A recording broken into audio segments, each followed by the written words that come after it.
Hello YouTube, my name is Rachel Mayo. Welcome to my channel and thank you for being here. I'm going to be discussing the effects of the upcoming Scorpio New Moon. I'm going to talk about the aspects, the degrees, and how it's going to impact your own natal horoscope. So for you to find out how this truly affects your natal chart, I suggest you go to astro.com to get your free natal birth chart, so that you may be able to locate the activated degrees in your own natal birth chart. Astro.com is absolutely free. Go and get your birth chart. The Scorpio New Moon is happening on the 4th of November and it's going to be at around 12 degrees of Scorpio.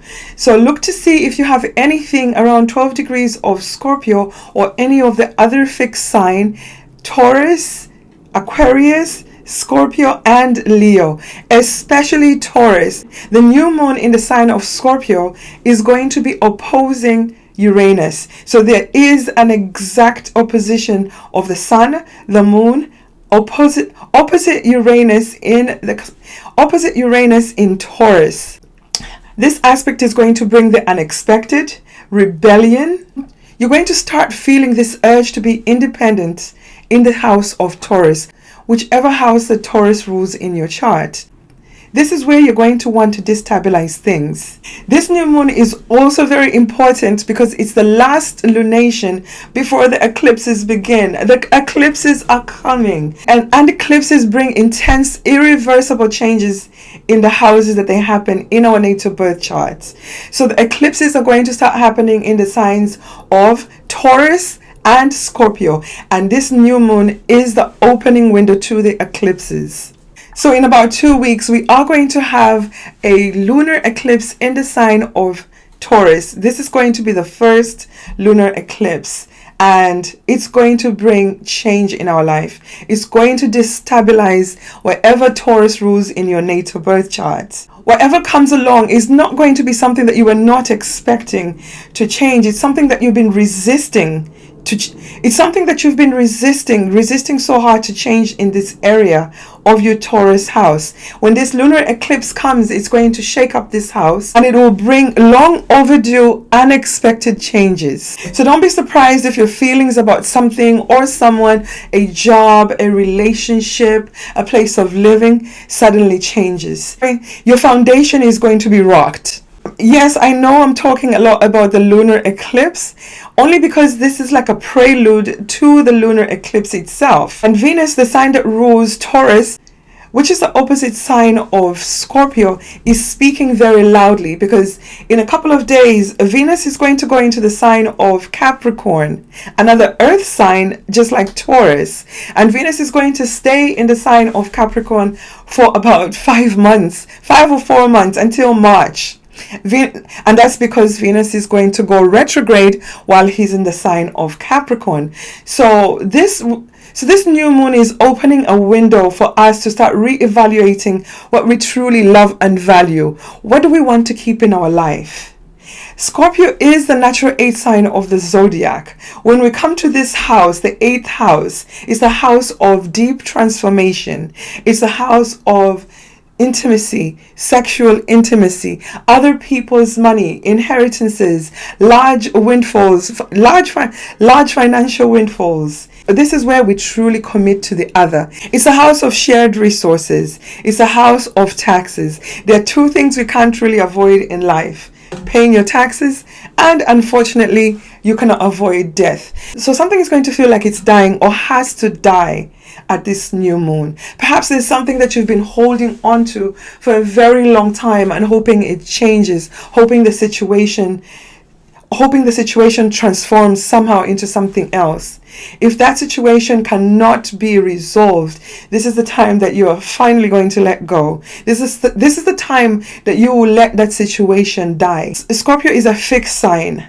It's a fixed water sign. It's a sign of elimination, back to where things die. This is the house where we must let go. This is the house of endings. This is the house where we have to let things transform into something else. Something always has to die. It could be a positive death. It could be a negative death. It could be a literal death. I'm not trying to scare anyone, but those zombies that you've been holding onto in your closet, you need to let them go at this Scorpio New Moon and start a new chapter. And if you like the content of this video, please hit like, share, and subscribe. Also remember to ring the bell icon so that you may be notified whenever I upload a new video. Please share my videos on your social media or with your friends and family. You just never know who needs to hear this message. You'll be helping them and you'll be helping my channel grow. I truly appreciate that. Thank you. I probably have to make another video on Venus retrograde, but I would like to warn my viewers how Venus retrograde could affect you in your own natal birth chart. This is really important. Venus is going to go retrograde on the 19th of December. If you want to sign a contract, buy a big ticket item, or start a relationship, or perhaps even get married, do it before Venus goes retrograde. If you get married during a Venus retrograde, your relationship, your marriage is going to lack love, or you're going to really start questioning if you really married or committed to the right person. Who wants that in a marriage? And if you buy a big ticket item, when Venus goes direct, you might not want this item anymore. So make sure you subscribe to my channel so you can be notified when I upload this Venus retrograde in Capricorn special. When we have a lunation in any particular given sign, we always have to look for the planet that rules that sign. And the planets that rule Scorpio are Mars and Pluto. I'm going to concentrate on Mars in this video simply because Mars is currently transiting its ruling sign of Scorpio. Mars is in early degrees of Scorpio. A day after this lunation, Mercury is going to transit into the sign of Scorpio. So we have this huge stellium. So we have this huge stellium in the sign of Scorpio opposing planet Uranus in Taurus. Mars is very powerful at this time. Mars in the sign of Scorpio wants to get serious about taking action. By the way, I love to use the charts at astro.com simply because they're easy to read, and most people that begin to learn astrology start learning from these charts. Let's look at the chart of the new moon. This new moon is happening at 12 degrees of Scorpio, so that means the sun and the moon are both at 12 degrees of Scorpio. So essentially the conjunction of the sun and the moon is what makes the new moon. Planet Mars is also transiting his own sign of Scorpio, and he is at 3 degrees of Scorpio. Mercury is about to enter the sign of Scorpio as well. So we are going to be talking and thinking about intimacy, other people's money, shared resources, paying your taxes, or perhaps transforming your relationship into something deeper, something more meaningful, something of a higher level and deeper intimacy, deeper sex and intimacy. At this particular new moon, because Mercury is almost approaching that anoretic degree of 29 degrees, Mercury is thinking about relationships, where to take relationships. In the sign of Libra, anoretic degree of Libra is where you really make up your mind who you want to be with, who you want to possibly share the rest of your life with. The sign of Scorpio wants all or nothing when it comes to relationship. And for those who have jealousy issues in their relationships, this is going to be intensified. And at some point in the month, Mercury is going to conjunct Mars. This is not a very pleasant conjunction. This is an aspect that makes people speak without thinking. And what they say with a Mars conjunction could be quite hurtful. So please be mindful what you say to others when this conjunction happens. One really positive and supportive aspect here also, Mercury is trining the planet Venus, who is newly transiting the sign of Capricorn. This aspect is going to help smooth out things if you find some rough bumps in your communications or perhaps in your relationships. Venus sextiling Mercury is a very supportive and harmonious aspect. So look to what is real and solid in your life. What do you want to transform about that area in your life, in your Capricorn life? And this area is going to come under review for the next few months. I'm going to talk a bit more about Venus retrograde after we finish looking at what's happening in the chart right now. Pluto is also widely square Mercury. This is another aspect that could bring like deep transformation or thinking, deep transformation in thinking and communications, and perhaps obsessive thought for some people. So please just make sure you watch your temper and make sure to not fly off the handle. Another difficult aspect is Saturn is also squaring Mars. And when these two malefics square, it creates a situation where you feel like you want to move forward, but something is really pulling you back. Or it feels like you're trying to drive, but the brakes keep coming on, or like driving with the brakes on. No one would want to drive with the brakes on, but there's a start-stop kind of movement with these two squaring. So there is something in the area of Aquarius and in the area of Scorpio to do with fixed energies that have to be moved but don't want to move. We also have Saturn in Aquarius still opposing the planet Uranus. The aspect is separating, but it's something that's been in the background the whole of 2021, and it's going to come to an exact square, the last square at the end of the year. So essentially, there is an active T-square going on at this lunation that is going to make this lunation somewhat not a very pleasant one. I have to be honest. There is a square between Saturn and Uranus, an opposition from Uranus to the Sun and the Moon.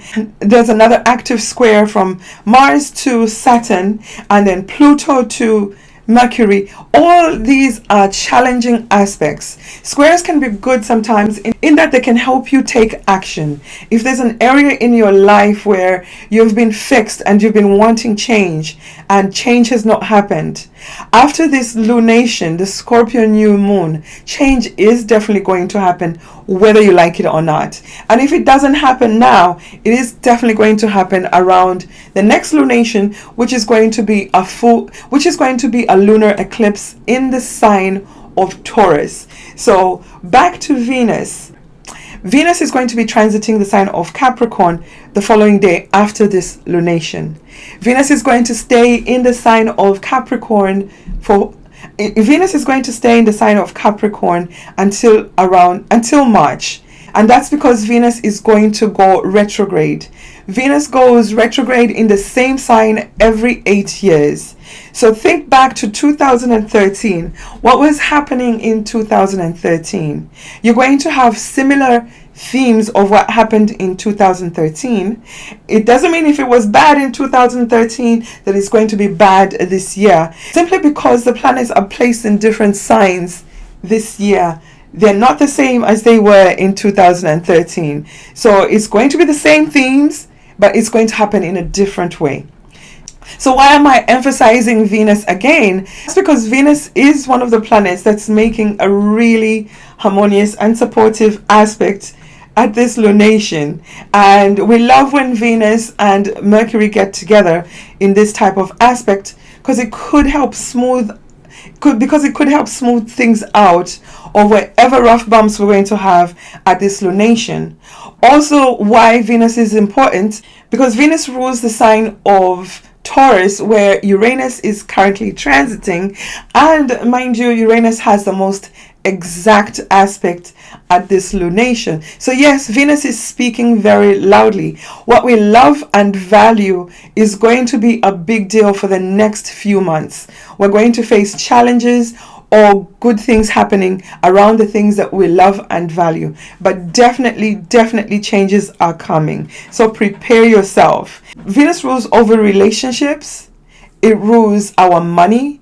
And in the sign of Capricorn, it also is. And in the sign of Capricorn, it's going to look at our structures, our government, our authority figures. We're about to go through some major transformation, and this new moon is the beginning of it. Also, another important factor, Venus is going to be the sign that's going to be ruling the North Node, because early next year, the North Node is going to move into the sign of Taurus. Taurus is ruled by Venus, and Uranus is still going to be in the sign of Taurus for the duration of the transit, or for the duration of the transiting North Node. So you may not really understand why I'm emphasizing Venus at this lunation, but all those things that Venus rules are going to become very important for the next few months. So at this Scorpio New Moon is the point where we're going to decide what's going to stay in our life. What are we going to transform in our life? What's going to graduate to the next level? What are we going to let go and let die so that we can start a new chapter or start anew? Because Scorpio is the sign of death and transformation. So you have to let go of something at this point. So look to where this new moon is happening in your own natal birth chart. What does Scorpio rule in your chart? This is the house that is highlighted, and this is where the death deep transformation is going to occur. Another positive aspect that's happening, looking at this chart, there's another positive aspect that is happening. And that is Mercury is trine Jupiter. That is a wonderful and supportive aspect. This is the last time they're trining. They started this trine, if I remember correctly, at the beginning of Mercury retrograde. And on Tuesday, November 2nd, Mercury is going to leave shadow. So that means Mercury is going to now start transiting ground. That means Mercury is going to start covering ground it has not covered before. Even though Mercury was moving direct, Mercury was still covering areas that he had covered before. So essentially, we're all still thinking about agreements or relationships that had happened during that time, or relationships from the past, because Mercury does tend to bring relationships from the past, people from the past, or situations from the past. So after this lunation, the new moon in Scorpio, Mercury has already moved past its shadow degrees and is now covering new territory. So now we're thinking about the relationships that came back, the situations that may have come back. We're thinking, how do we transform those situations or relationships into something which is more committed, something which is more intimate, something which is more bonded. We want to bond and deeply share with someone, or we want to bond and deeply get involved in a project, or whatever area the sign of Scorpio rules in your natal birth chart. And as I said before, if you're confused or you don't know what Scorpio rules in your chart, or how this new moon is aspecting your own natal birth chart, I suggest you get a reading with me. Go to my website, rachel-mayo.com. I still have a few windows open for readings. If you want to get a reading with me, I suggest you go to my website at rachel-mayo.com. Book a reading with me. I'm waiting for you. This is how my website looks like. It's very easy for you to find a time that works for you, or whatever is open, and book your reading.